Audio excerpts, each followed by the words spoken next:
কার এলাকায় কী নামে পরিচিত এই ফলটি? আমাদের এলাকায় বলে ড্যাফল বা ডেওয়া।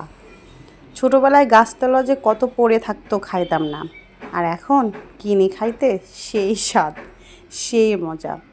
একদম কাঁঠালের মতো, একদম মানে ভিতরটা দেখতে। ভাঙার পরে দেখুন ভিতরের কালারটা, মাশাআল্লাহ, একদম একটা গ্রামীণ ফল।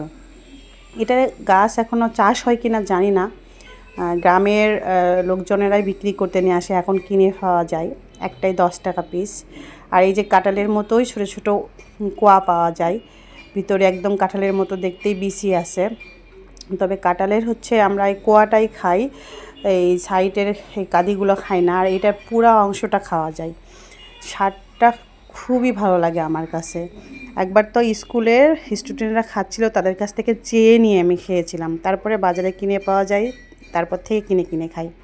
এই ফলটা কার খাইতে কেমন লাগে অবশ্যই জানাবেন, আমার তো খুব ভালো লাগে। আর কার এলাকায় কী নাম কমেন্টে বলে দিবেন।